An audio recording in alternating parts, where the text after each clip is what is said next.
Makikinig na ho tayo ng salita po ng ating Panginoon na ibibigay po ng pinakamagandang babae. Sa buhay ko po yan. Pastora Glenda Francisco. Thank you po, Pastor Phil. Magandang umaga po sa lahat po ng mga kapatiran po dito po sa loob ng Sanctuary, and Happy Grandparents' Day. We are so much blessed with our lolo and lola. No? Hindi lang po kami na mga anak ninyo ang pinalaki ninyo, kundi katuwang pa rin kayo sa pagpapalaki ng inyong mga apo. No? And praying na pati yung mga apo sa tuhod ay makikita pa. No? Dahil kayo po ay malaking pagpapala sa amin, nagiging kalakasan po kayo, no? Ng buhay po namin, kami na nasa middle age. At magandang umaga rin po sa lahat po ng nasa online this morning. Meron po tayong mga kapatiran from Japan, at meron sa Europa. Iba-ibang bansa na pong nanonood sa atin at kami po ay masaya na kasama po namin kayo sa ating pong Sunday celebration. This morning, ang ating pong pag-aaralan is the power of encouragement. Ang kapangyarihan po ng pagpapanibagong sigla at ng pagpapalakas.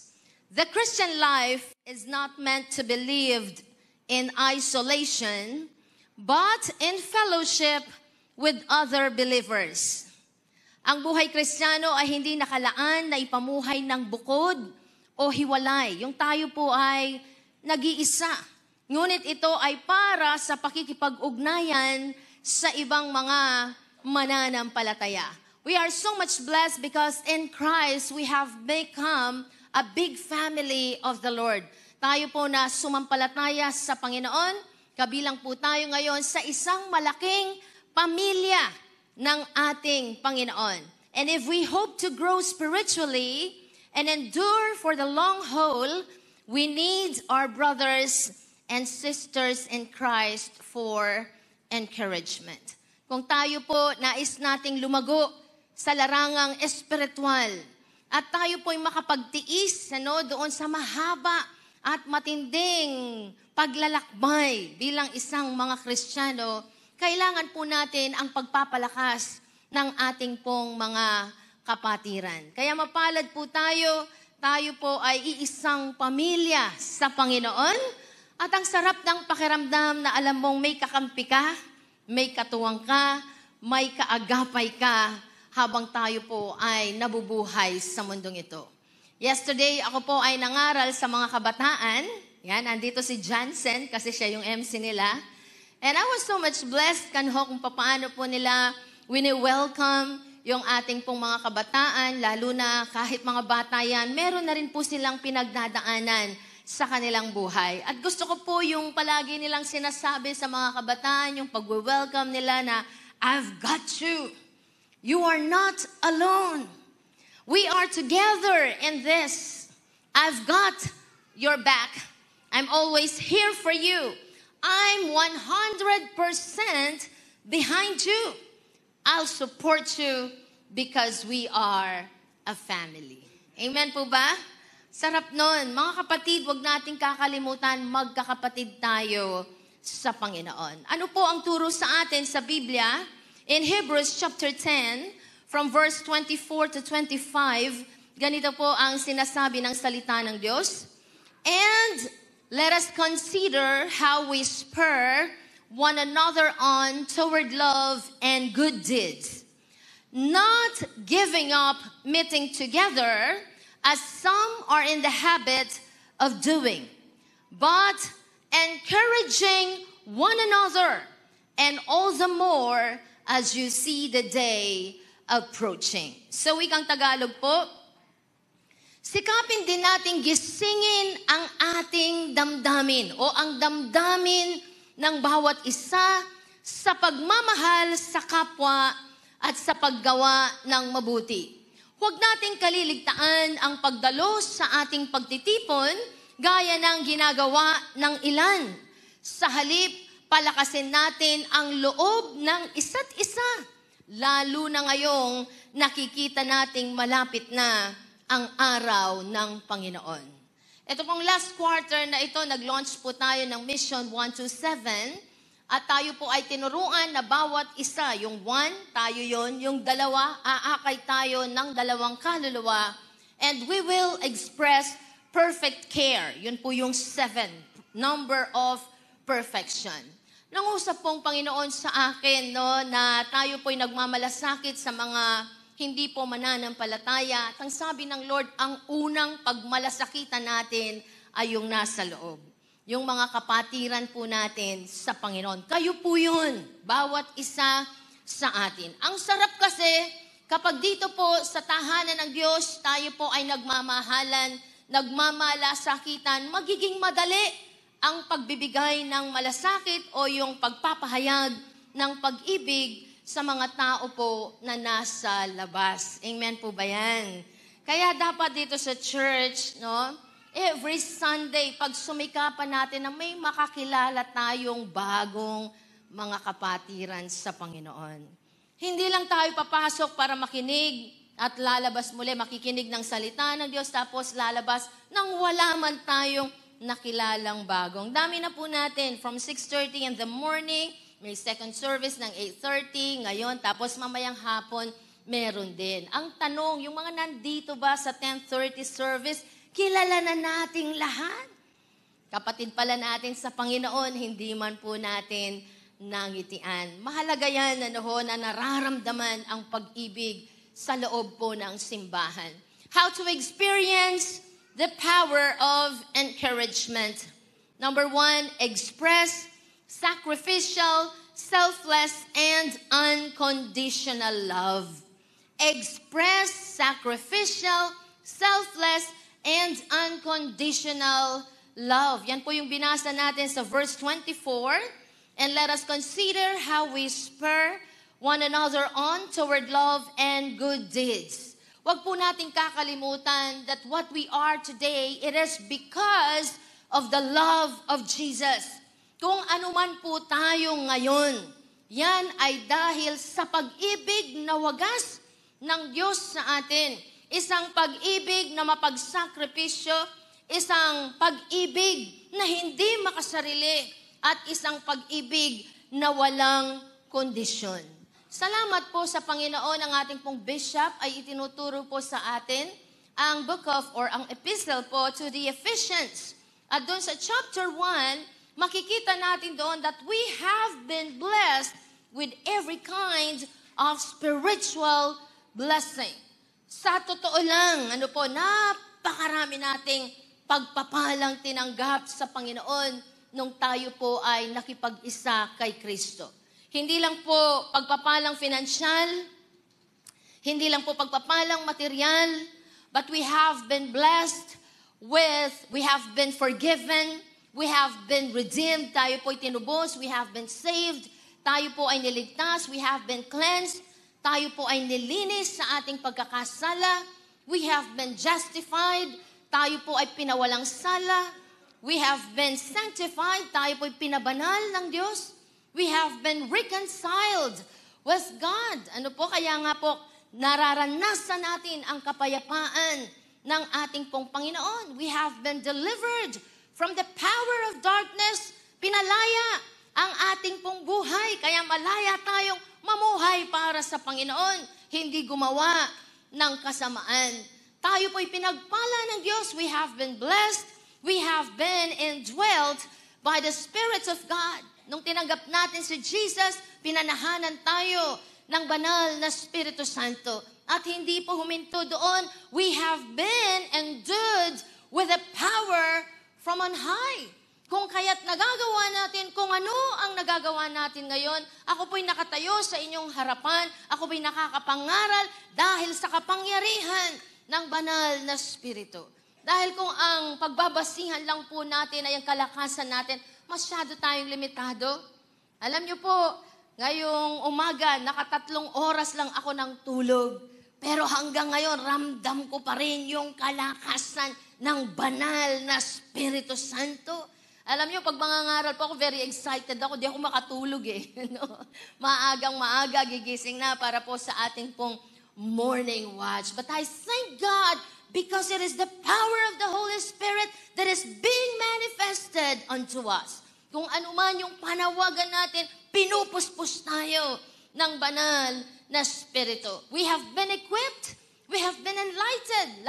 Lahat ng kakailanganin natin para tayo maging mabunga, tayo magtagumpay sa buhay na to ay pinagkaloob na ng Panginoon. Nagkaroon ng kaliwanagan, nagkaroon ng direksyon ang ating pong mga buhay. And we have been loaded with the gifts of the Holy Spirit. We have been transformed. Ibig sabihin, ang dami pa po nating pwedeng idugtong na mga pagpapala ng Diyos na ibinigay sa atin nung tayo po ay nagtiwala sa Kanya. At ang lahat ng yan ay tinanggap natin because of the love of Jesus to us. We are a product of the love of God. What we are today is a product of the love of God for all of us. And for what purpose? Anong dahilan? Bakit lubusan tayong pinagpala ng ating Panginoon? So that we can also encourage our brothers and sisters in Christ through the love that God has given unto us. Napakahalaga po na sa loob po ng simbahan, tayo po ay nagpapalakasan sa bawat isa. At ang isang paraan para mapalakas ang ating kapatid sa kanyang pinagdadaanan ngayon ay magpahayag ng pag-ibig. And there are different ways to express our love to our brethren. Unang-una po dyan yung giving honor. Romans 12:10, be devoted to one another in love. Honor one another above yourselves. Magmahalan kayo bilang tunay na magkakapatid at pahalagahan ninyo ang iba ng higit sa pagpapahalaga nila sa inyo. Napakasarap po na kapag tayo po'y nagtitipon, hindi lang ang sarili natin ang binibigyan natin ng halaga. Hindi tayo nagbibigay ng pagpapahalaga sa iba dahil pinaramdam din nila ang pagpapahalaga sa atin. Mas maganda nga, we initiate honor. Tayo yung unang nagbibigay ng pagpapahalaga sa ating pong kapwa. Na kapag papasok tayo sa simbahan, iginagalang natin yung ating mga matatanda. Sila po yung pinapauna nating umupo doon sa mga magandang upuan. Hindi yung tayong nakikipag-agawan at wala silang maupuan. Yan po yung ibig sabihin ng pagpapahalaga.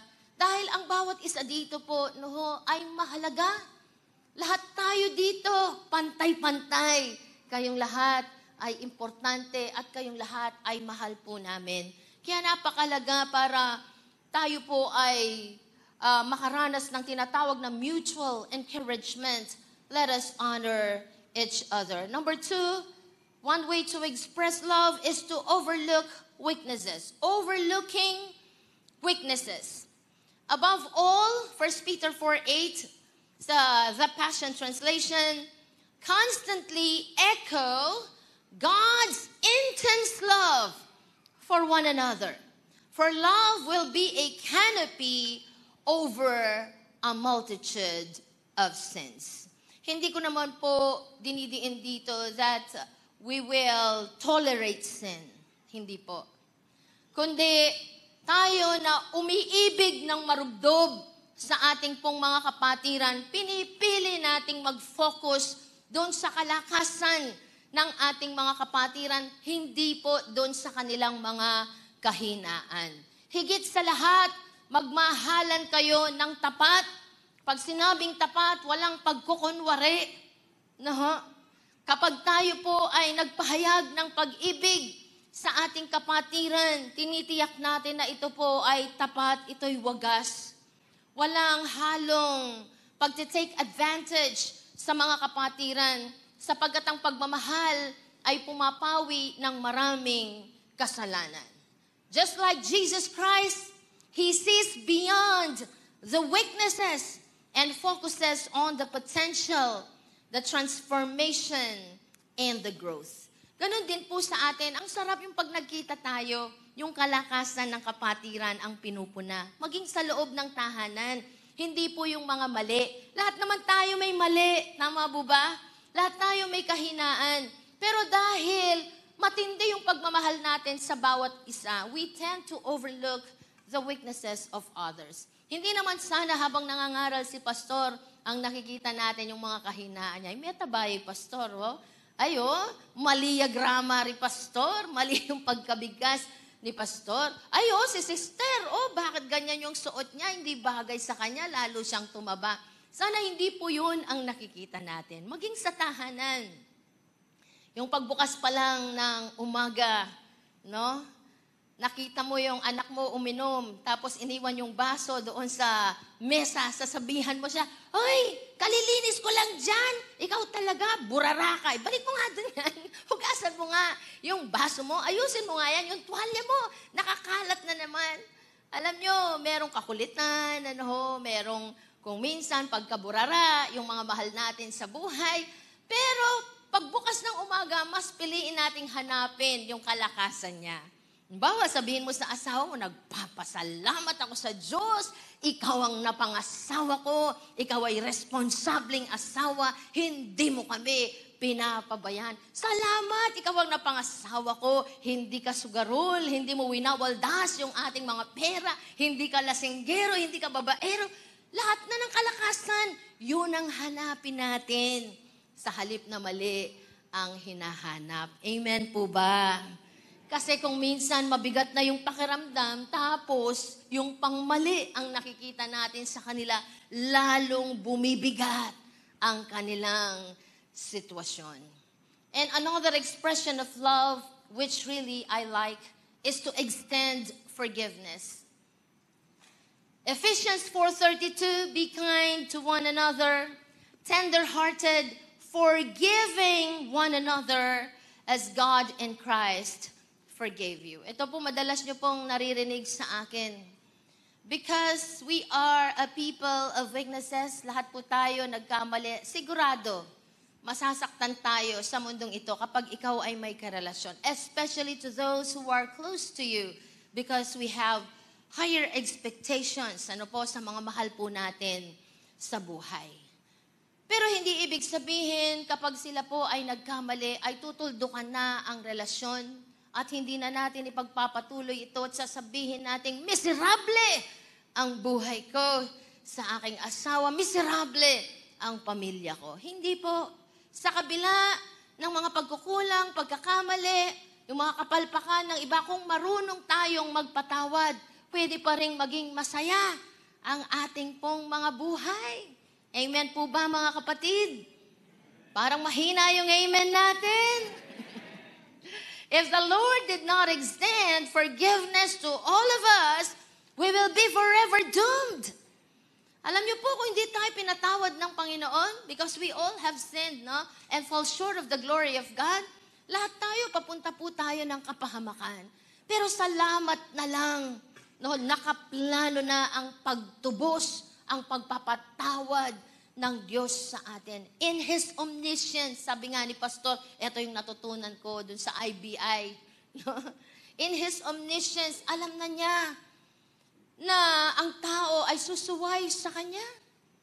Hindi siya nag-respond ng salvation nung panahon na tayo ay nagkamali. In His omniscience, He knew that we will rebel, that we will disobey God, at nakaprepare na po, yung pagsasakripisyo ng buhay ng Panginoong Jesus para tayo po ay maibalik muli sa ating pong Panginoon. Forgiveness is very powerful. Kaya ito po ay isang aralin natin sa buhay. Let us learn and let us choose to forgive, no matter what. Kung tayo naman po yung offender, kung tayo yung nakasakit sa ating asawa, mga magulang, sa ating kapatid, sa ating mga anak, tayo na po yung humingi ng tawad. Ayaw na natin yung bigat sa buhay. Sabi nga ni Pastor sa akin, Rana, tutwata na yan. Kahit parang ayaw kong tanggapin na tumatanda na kami, pero may ebidensya, may pumuputi ng buhok, merong sumasakit na tuhod. Ayoko na, sabi niya, yung mabigat na buhay. Kaya meron po kaming bagong approach ngayon sa aming pong relasyon. At yung approach na sign. Sabi ko, ano yung sign, dear? yung S. Ano yung S din? Say, I love you every day.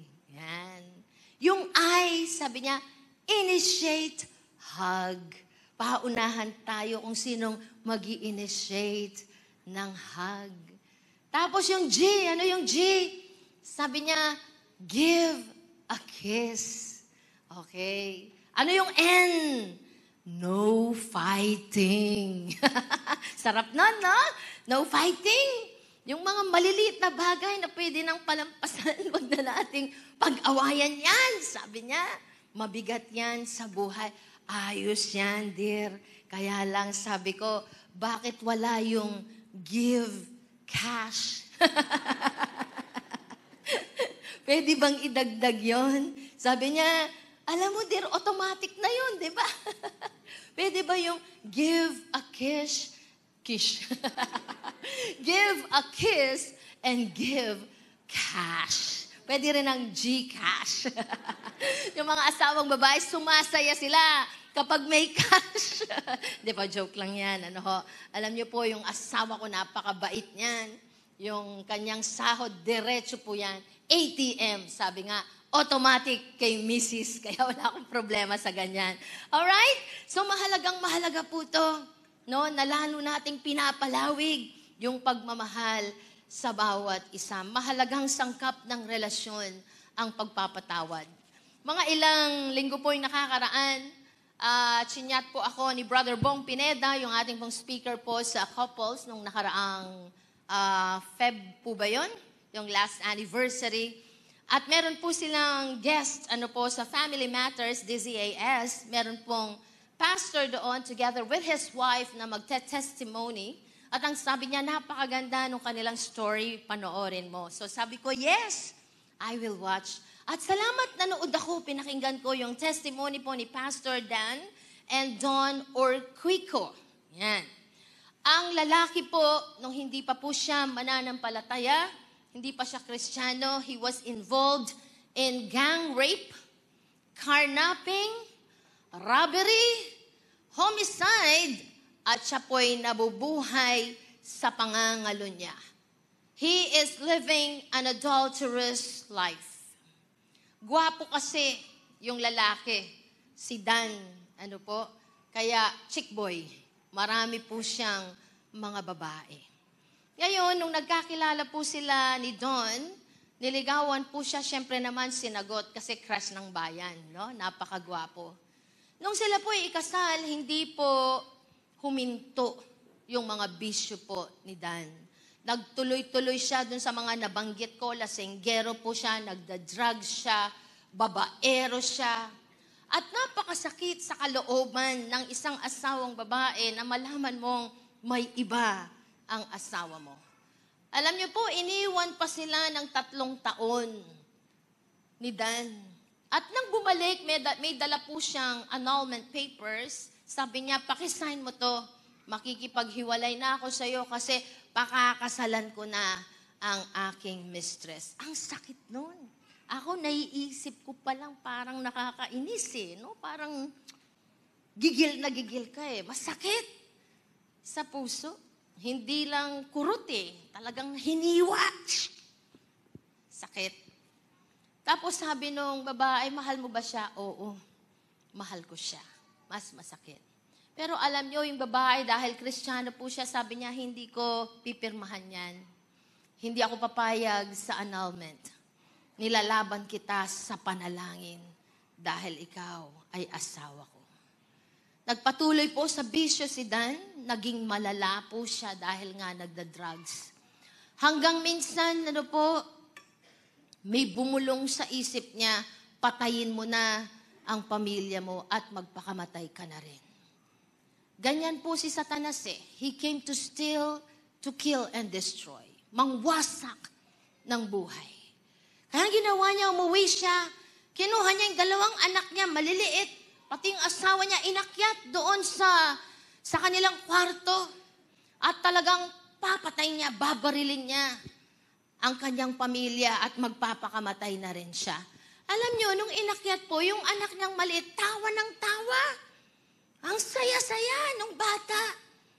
Tapos tiningnan niya gano'n kasi akala pala ng bata dahil matagal na nawala yung tatay niya, hindi sila nabibigyan ng oras, akala niya niyayaya niya sa kwarto para sila maglaro. Kaya ang saya-saya nung bata. Ito'y kapahayagan ng pagmamahal niya, yung pagkauhaw niya sa kanyang tatay. Kaya parang yun yung gumising kay Dan, at hindi niya nakuhang patayin yung kanyang pamilya. Siya po ay tumakbo at umalis na lang. Pero nagpatuloy po siya sa kanyang bisyo hanggang sa siya po'y nakipag-away, napasok sa gulo at idinidemanda na po siya. Sabi nung tatay niya, tumakas ka na, umalis ka na, magtago ka. At alam po ba ninyo, sa pagtakas niya, ang unang pumasok sa isip niya ay ang kanyang asawa. Sabi niya, yung asawa ko, kahit ano yung mga ginawa ko sa kanya, I'm very abusive verbally, abusive physically, no? Talagang kapag pinagsalitaan ang kanyang asawa, matatalim, masasakit, sinasaktan niya yung asawa niya. Pero yung asawa niya, hindi po nagbabago yung pagmamahal. Sa katunayan, nung tinanong po siya kung bakit yung asawa niya ang naalala niya, dahil sa kabila ng pananakit niya kay Don, everyday, sinachat siya, minemessage siya ng asawa niya at ang sinasabi niya, I love you very much. Grabe, no? Sabi nung nag-interview sa kanya, paano mo nagawa yun? It's the grace of God. It's the selfless love of Jesus. It's the sacrificial love of Jesus. It's the unconditional love of Jesus. Kung ang pag-ibig lang po ang paiirali natin yung sariling pag-ibig natin, di ba natural sa atin pag sinaktan ka, gaganti ka. Gusto mo, manakit ka rin. But it's a different kind of love na kahit na hindi po humihingi ng tawad yung asawa niya, kaagad, she extended the forgiveness to his husband. At dumating po yung araw na galing po siya sa bisyo, madaling araw, naalala niya yung asawa niya. Sabi niya, sasama na ako sa prayer meeting niyo. Kasi nung tumakas po siya, pinuntahan yung asawa, kinupkup siya ng asawa niya. Hindi po siya sinisi. Hindi po niya pinagalitan ng asawa niya. Hindi niya sinabing, ano na naman, ang gulong pinasukan mo, hindi ka pa ba nagsasawa? Hindi ka pa ba napapagod? Wala po siyang narinig na ganon. Nanahimik lang yung asawa at pinagsilbihan po siya. Kaya nakapag-isip-isip siya, sabi niya, pag uwi niya ng madaling araw, sasama ako sa prayer meeting. Ang saya po ni Don. Answered prayer. So nung sumama po siya sa kapulungan ng mga mananampalataya, may isang pastor, sabi niya, isigaw natin yung Lord ng 3 times. Let's shout, Lord, Lord, Lord. Sabi niya, bakit? Ano na naman tong napasok ko? Sabi niya. Kung ano-ano yung mga pinaggagawa. Pero nung mag-umpisa na po silang sumigaw, sabay-sabay, Lord, Lord, Lord! Grabe, nangilabot siya. Sabi niya, hindi ko alam kung ano yung naramdaman kong yun. Tapos, hindi na ako kumikibo. May iba akong karanasan. Siya po'y nahipo ng kapangyarihan ng Diyos. Pag uwi niya sa bahay, may kakaiba. Sabi niya, bakit hindi ko hinahanap yung barkada ko? Hindi ko hinahanap yung droga. Hindi ko hinahanap yung bisyo. Basta siya po'y nagkulong lang na nahimik at siya'y tuloy-tuloy na kinatagpo ng ating pong Panginoon. And to make the long story short, siya po'y kumilalas sa Panginoon at sa panahong ito, siya po'y isa ng pastor. Palakpakan po natin ang Panginoon. Glory to God. Alam nyo, siya po ay humahawak ngayon ng 17 satellite churches. Ganon po siya naging ka-productive. Kaya pala pilit siyang hinahadlang, sinisira ng demonyo ang buhay niya dahil magagamit siya ng matindi sa kaharian ng Panginoon.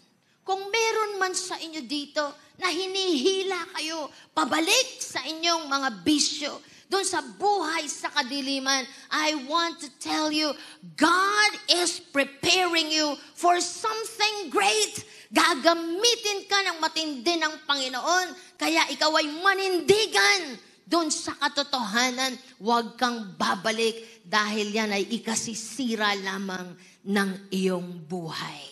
Amen? Praise God. Sige po, palakpakan natin si Jesus. Hallelujah!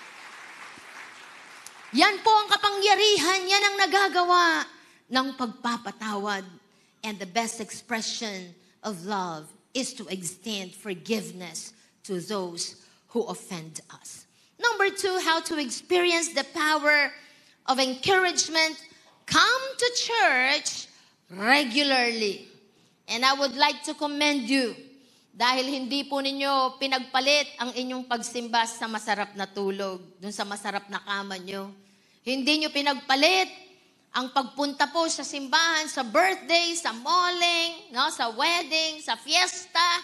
Salamat, nandito kayo. Iginalang ang Diyos. Sama-sama nating pinaparangalan ang ating pong Panginoon.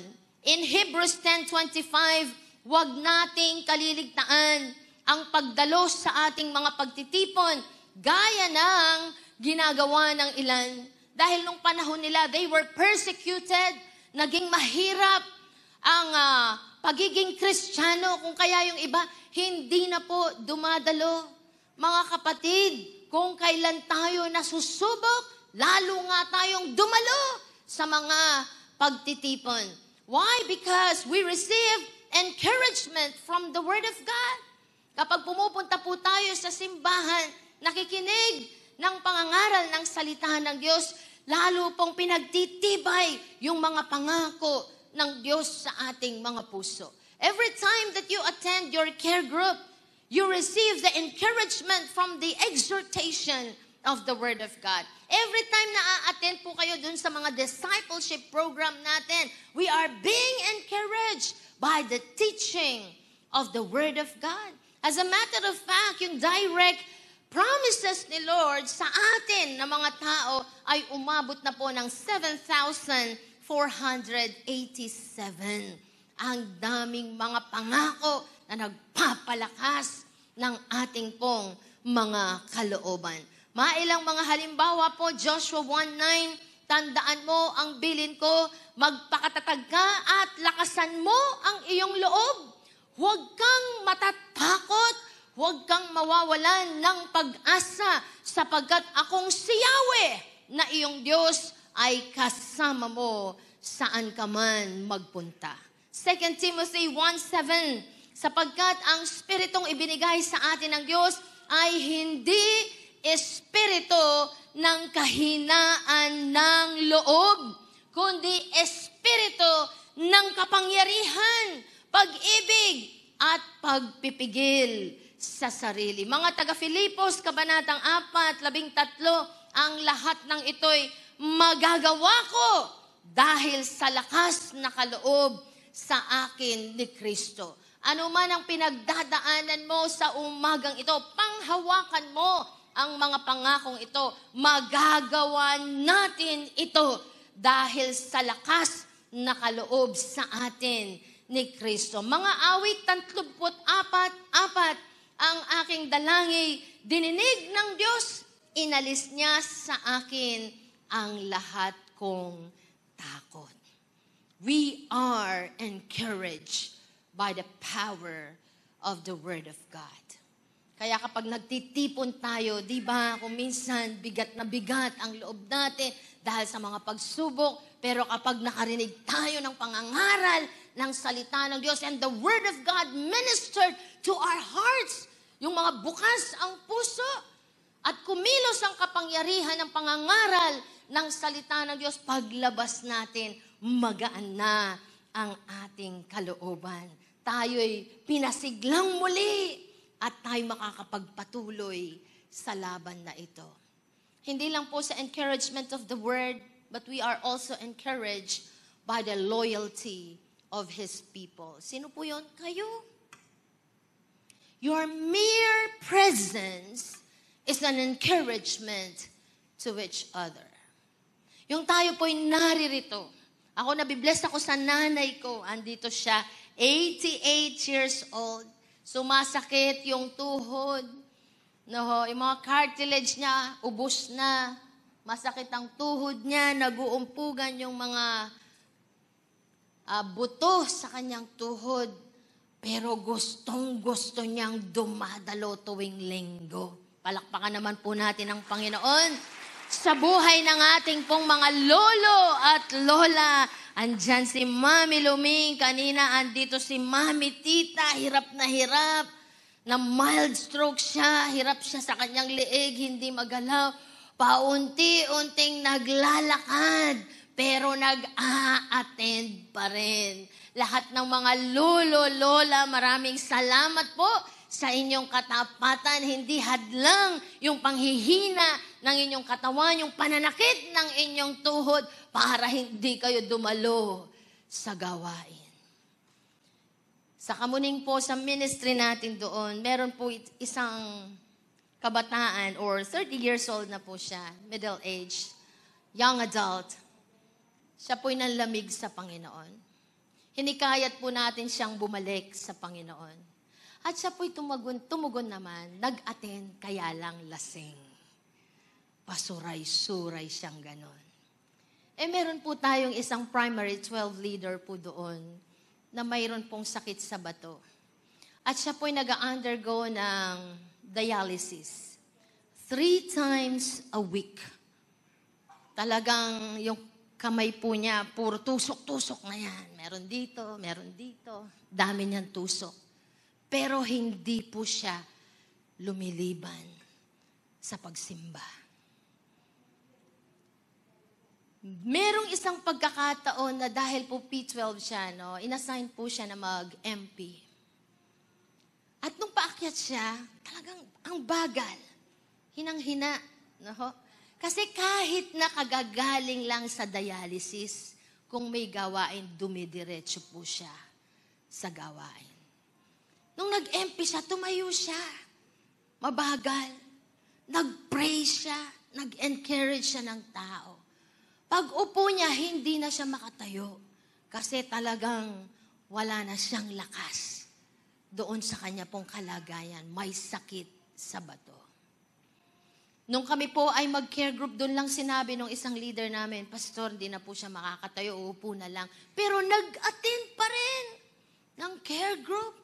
Tinapos pa rin. Alam niyo po, pag mag-a-attend sa church yun, meron po siyang motor, may sidecar yung motor, meron pong upuan, may 3 siyang anak na dalagita, at yung asawa niya nakasakay doon sa sidecar, siya yung nagda-drive, mag-a-attend tuwing linggo. Minsan, natsyempuhan siya noong kinukwento ko pong nanlamig sa Lord na nag-attend ng lasing. Pasuray-suray siyang ganon kasi lasing. Nakita niya ngayon yung kapatid na may sakit sa bato. Nung naglalakad, pasuray-suray din. Dahil hinang-hina yung katawan, sabi niya, meron pala akong kamukha dito. Mas matindi pala yung pagkalasing nito. Akala niya lasing. Kasi pasuray-suray, hindi po niya alam may sakit. Hinang-hina yung brother, kaya po pasuray-suray. Sabi niya, may kasama pala akong lasing. Sabi niya. Alam niyo po, nung nagtuloy-tuloy yung young adult na ito, napag-alaman niya na may sakit pala si brother. Nung nalaman po niya na may sakit, kahit pasuray-suray nag-a-attend ng church, na-convict po siya. Sabi niya, hindi na ako mag-a-attend ng lasing. Tuloy-tuloy na po siyang nag-attend ngayon at alam po ba ninyo, isa na rin siya sa mga primary leaders natin, napaka-productive, nagbaback up at siya po yung talagang gumagawa sa mga construction po natin ngayon sa Kamuning. Palakpakan naman po natin ang Panginoon. Hindi natin alam kung minsan pinapanood pala yung buhay natin. Alam ko lahat tayo dito may sakripisyo. Maaaring yung iba nga, para makapunta lang dito, naglakad. Nung nasa Vichumico tayo, binabaha yung ating pong sanctuary, kung nandun na po kayo nun. Pero sabi ni Bishop Hong, kahit babad yung mga paa natin, tuloy ang gawain ng Panginoon. Nag-a-attend kami, babad ang aming mga paa. May mga pagkakataong binabaha ang lugar ng mga workers natin, may mga worship leaders tayo noon, baha. Pero hindi dahilan yung baha. Mag-short sila, bit-bit yung mga pantalon, bit-bit po yung mga gitara nila. Pupunta ng church. Pagdating sa church, doon sila magbibihis. That is what we call loyalty and faithfulness to the work of God. At ang Diyos ay tumitingin sa buong mundo at hinahanap niya ang mga taong tapat sa Kanya. Hindi ipinagpapaliban ang pagdalo sa gawain ng Panginoon. Nakakahiya. Ako po, message po yung mga lolo-lola natin dito. Yung mahina sila pero dumadalo. Ako pa kaya? Kung simpleng sakit lang ng ulo, wag nang maging dahilan yan para hindi mag-attend. Because whenever we gather together as a church, as a family, there is that special blessing that God is pouring upon us. Kaya wag nating hayang ma-miss natin yung portion natin kasi hindi tayo dumalo. Palakpakan naman natin yung katabi natin at siya'y dumalo ngayon. Sabihin mo nga sa kanya, huwag kang mag-absent. Doon sa kabila, maging tapat tayo. Dahil ang buhay natin ay mensahe na sa marami na nakakakita po sa atin. Amen? Si Brother Noel, yung isa po sa mga worship leader natin.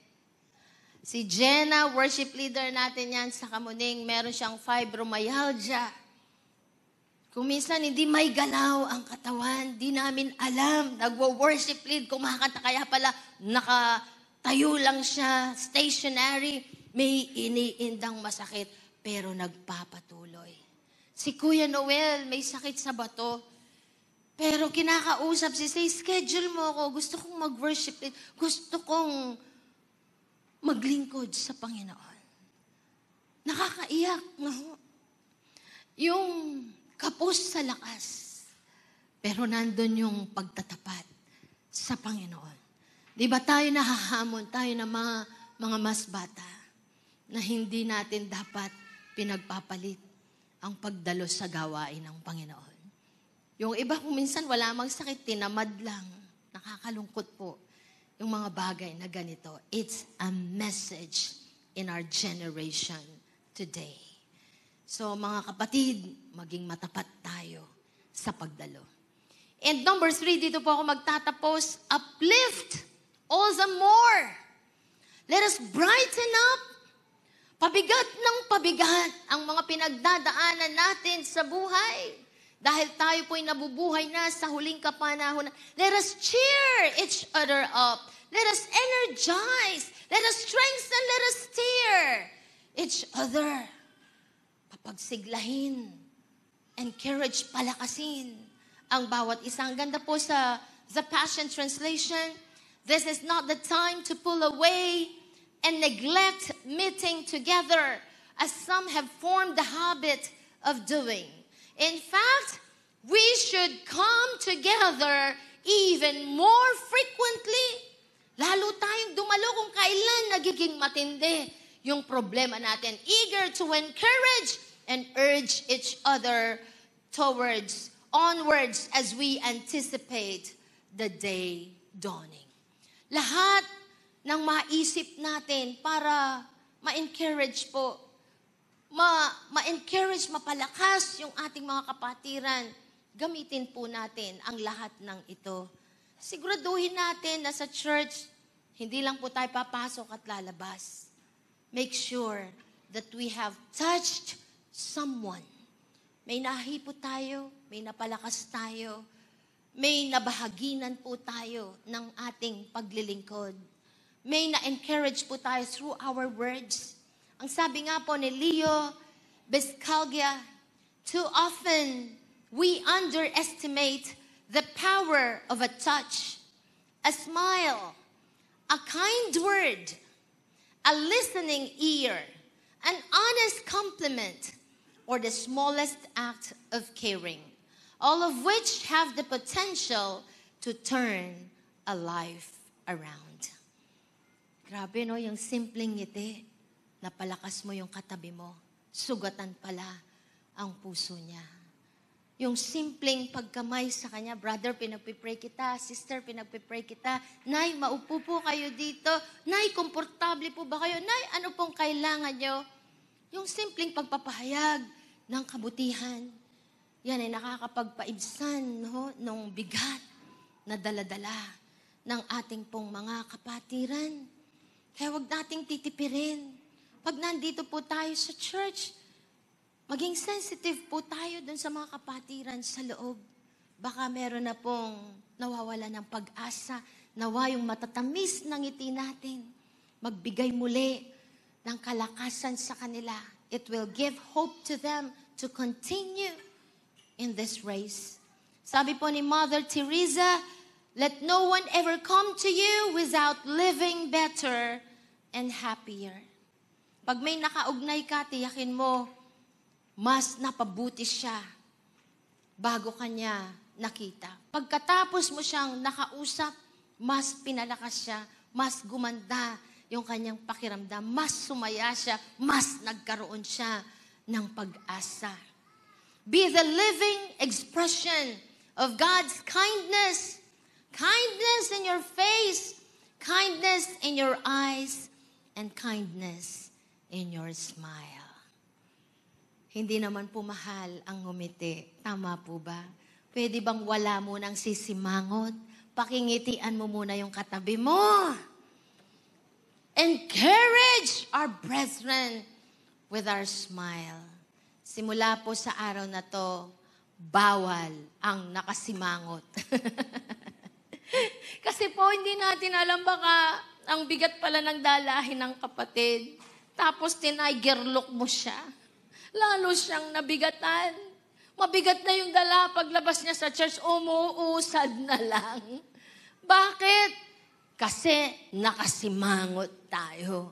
Alam nyo, ang tamang mukha ng isang Kristiyano palaging nakangiti. Subukan mong ngumiti, gagaan din ang dalahin mo ngayon. Sige po, pakingitian yung inyong katabi. At sa ating pong pagtatapos sa umagang ito, as the recipient of God's love, tayo na tumanggap, nakaranas ng pag-ibig ng Diyos. Let us extend encouragement to our brethren by loving sacrificially, selflessly, and unconditionally. Let us come to church regularly. Let us express our faithfulness. Pakita po yung katapatan natin sa Diyos and let us uplift all the more. Bago po tayo umalis, gagawin na natin ito ngayon. Pwede po bang tayong lahat ay tumayo? Kung meron po kayong katabi na hindi pa ninyo kakilala, pwede po bang lapitan muna siya at makipagkilala kayo sa kanya? At sabihin nyo, I'm your brother. I've got your back. I'm always behind you to pray for you, to encourage you. Huwag lang tayong tatayo. Huwag mong hahayaan na lalabas ka sa umagang ito na wala kang nahipo sa ating pong mga kapatiran. Alam nyo, yung mga Kristiyano, yan po yung pinaka-friendly sa mundo.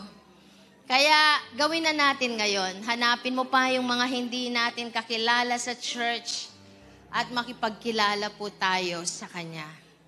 Express a selfless kind of love.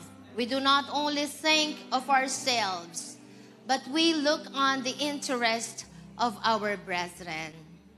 At ito po ay extend pa natin dahil hindi lang tayo makikipagkilala, kundi ipapanalangin natin sila.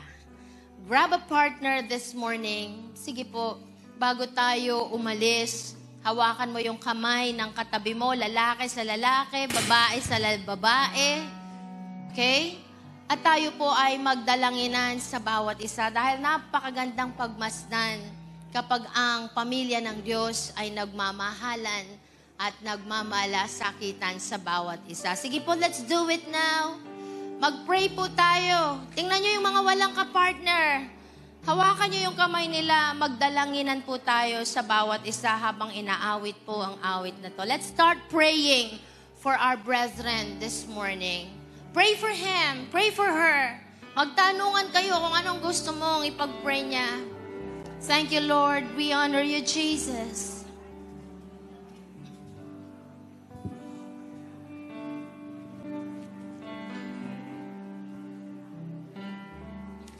Sige po, start praying. Lahat ng awit sa mundo di kaya mailarawan ang dakilaan mo. Kulang na lahat ng tula, kulang maging mga salita upang ihayag ang kabutihan mo. Awitin mo man lahat ng awit sa mundo, di kaya mailarawan ang dakilaan mo. Kulang kulang maging mga salita upang ihayag ang kabutihan mo.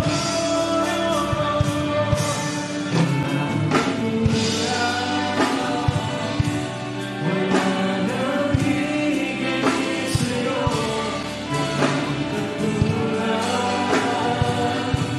wala nang papantay sa'yo. Ikaw ang Diyos, noon pa man, maging ngayon at kailanman. Sa habang panahon, wala kang katulad.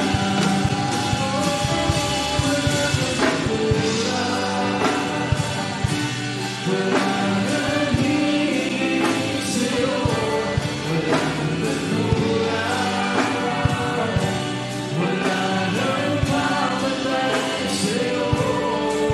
Ikaw ang Diyos, noon pa man, maging ngayon at kailanman. Sa habang panahon, wala kang